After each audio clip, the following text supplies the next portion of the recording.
Thank you for joining me today on Paint a Beautiful Picture. Today we're going to talk about your child's talents, abilities, and developing skills.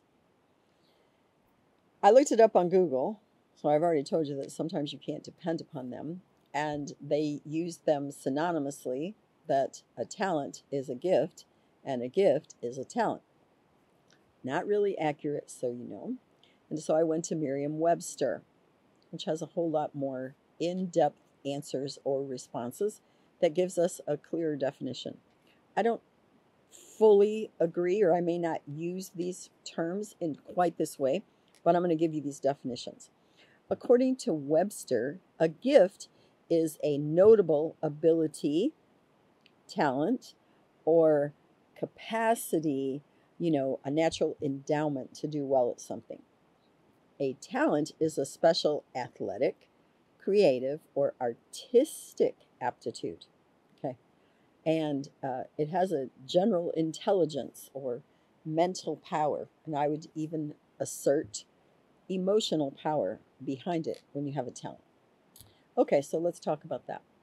This is very foundational in laying down the principles in your kids' lives. That's why we're doing this on a Monday when we're talking about the principles. And it is up to you to notice, pay attention to your child's natural gifts or talents, as also your privilege and responsibility to develop those, or foster an environment in which your child can develop those. So you know. When you look at your child and you notice a 2-year-old who can literally overhand throw a ball with a level of accuracy, aha, you are looking at a strong talent just born in the kid. Especially if you're not very graceful, if no one in your household is great at sports, even in your husband, and this kid can just take that ball and throw it straight to the point or catch it incredibly well at a reasonably young age with accuracy, you're probably looking at a talent. I'm going to describe something that I noticed right away. My son has such a gift for organization. I would fold my kids' clothes. Literally, by the time they were 3 or 4, this was going on. I really did foster independence in my kids. Put it at the end of their bed. They had to put their clothes away. My one son throws it in the drawer. Tomorrow, he's doing this. It's a wreck. I really repetitively tried to teach him organization. Yeah, it's not on his list. Take my word. As an adult, it's the same way. Throws it in the drawer, digs. But my other son, seriously. His clothes are in there and they're color coordinated. I mean, even his socks.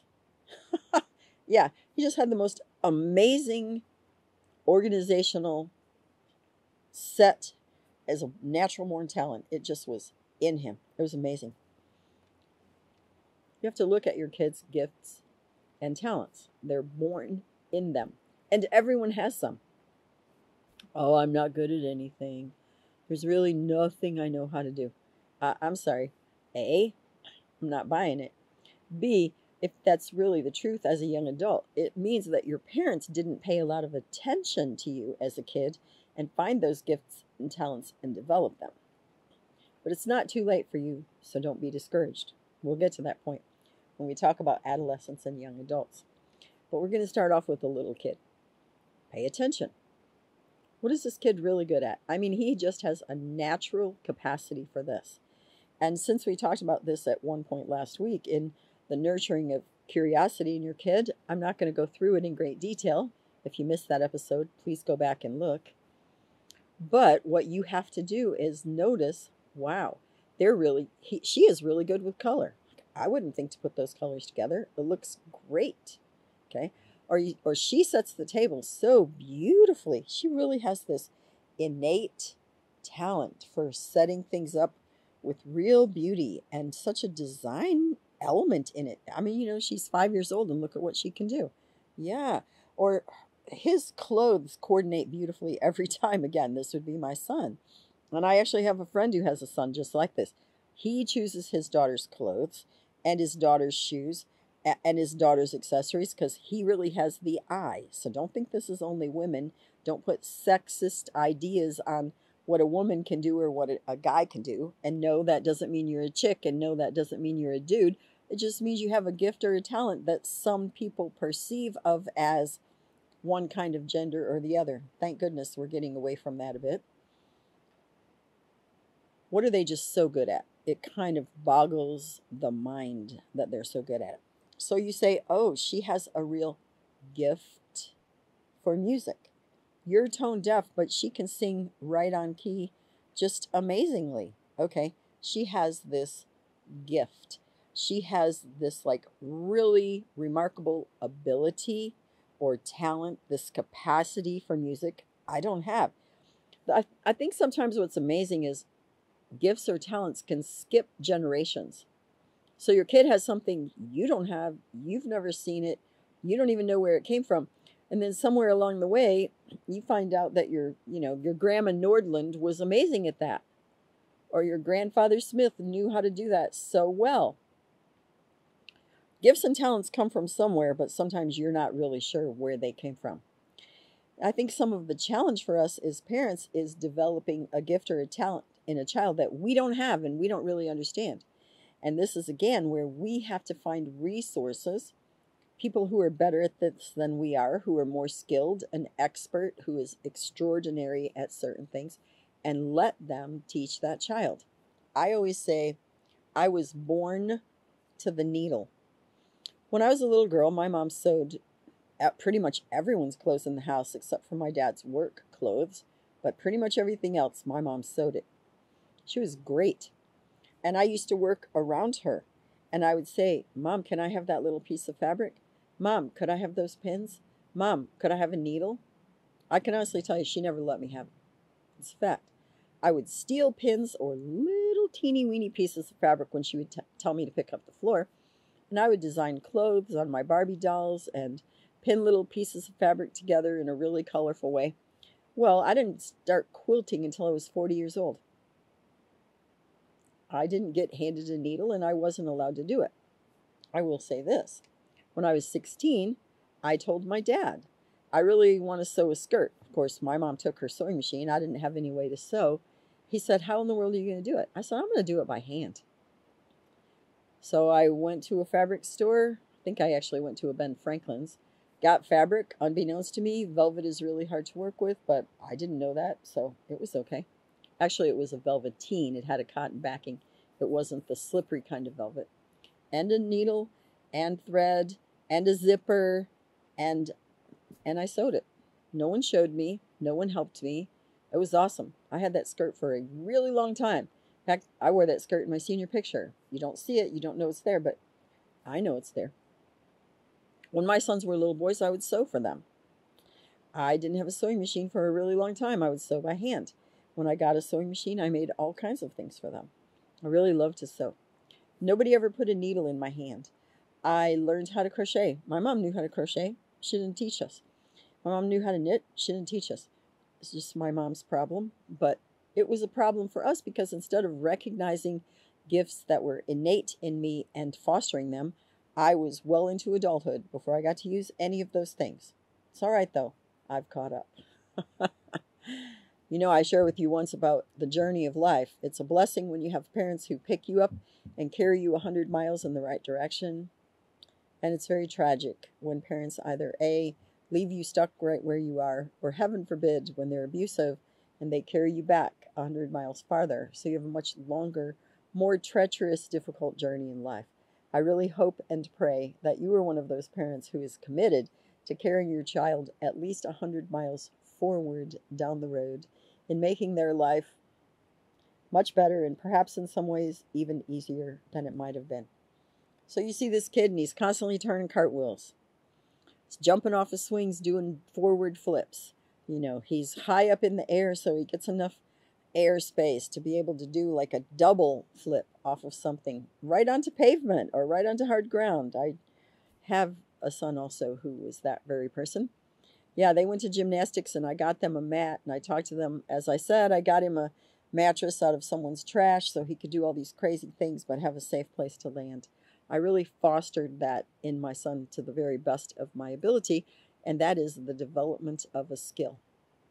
All right, so just because they have an innate talent, just because they are very gifted in a particular area, Doesn't mean they're going to go anywhere with that.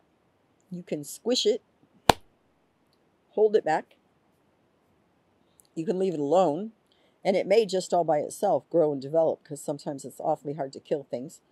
Uh, or you can develop that skill and talent in them, so that instead of just having the innate ability, because I know a lot of people who have innate musical ability, but they don't play instruments, they don't have a well-trained voice, they didn't have the ability or the gift of someone who helped them to develop in their skill sets. And so even an innate talent or gift can be developed into a skill, and you want to optimize on that. Again, your child loves wood. He always wants you to buy him a hammer, and a lot of people start off with Fisher Price things. I'm not opposed to that, but I will tell you that when my sons were small, and I do mean 2.5, 3.5 at Christmas time, I bought them a real set of genuine tools. Not a saw, mind you, but a hammer. I mean, my one son could have done some damage to my other son or one of his friends, but I told them very specifically what those were for. We built a tree house. We built a playhouse. We built a bird house. We built a lot of things together, and I allowed them to use all those tools. I would buy them nails of different kinds. They started to learn about the size and the heaviness and how it goes into the wood. It does help that my dad was a carpenter. I'm just saying, I developed that in them. You know, neither one of my kids have anything to do with wood. My one son says he couldn't do anything with the tool if he had to. Do you know what? Okay. But I did my best to develop skills in them, not only where they were very gifted or talented, as well in places I felt like they might need skills as an adult. You, as a parent, have the opportunity and the privilege to notice a gift, notice an innate talent, start to develop it. Nobody in your family loves sports. Nobody in your family watches it. You certainly couldn't care less. I know lots of guys that aren't even all that interested in sports. But your kid loves cars, loves cars and wants to go fast. Mom, go faster, go faster, go faster. Dad, come on, let's go. Your kid might grow up and be a race car driver. Truly, I had a student in the 5th grade. All that kid ever talked about or thought about was cars. He was drawing cars. He's 18 years old. He's already on the professional racing circuit. I won't tell you his name, but whoa, thankfully, his dad, who recognized it in him, said to him, I'm going to get you a car. The kid's 12 years old. His dad bought him a car. I'm in a used piece of trash, got beat to death race car in his designated area where he was excited to learn. He started taking that car apart, messing around with the engine. Wow, he knew so much about cars by the time he was 15 or 16. His dad took that innate talent of his and taught him skills and built him into a skill set that at an incredibly young age, that kid is out there racing. Oh, and quite a bit of the time he's winning. I know, because I'll get notes. Hey, Miss Newbie. And he's standing here with his trophy. Yeah, that's an awesome parent who's paying attention. I have a young friend. He's now a 6th grader. I've known him since he was 5. He has been enamored of planes his entire life. He can tell me things about planes I never even knew existed. He'll tell me various models of planes and where they're built and where they use them. You know, which kinds of airlines use this kind of plane more often, and changes that have happened in the wing and the tail. And oh my gracious. And he'll still say, well, I don't know if I want to be a pilot or I want to be an aeronautic engineer, but I always want to have something to do with planes. Tragically, his mom and dad have not done much at all in developing that. I talked to them about the simplest thing, like taking him to the airport. In the city where I live, there's a small airport. It's very manageable, but it does have international flights, so there are pretty big planes that come in. They don't take him. I've taken him. They haven't taken him. They don't take him to the library very often. I've taken him and got him books about aeronautics and airplane design. They're not really fostering that in him. They're not helping him to develop that skill set. I think it's kind of sad, because I earnestly believe he will still go ahead and do it, but his mom and dad are not helping him along in that process. So my question for you today is, do you know your child's gifts or talents? Are you doing anything to develop skills in those areas so your child can make the most use of their gifts and talents?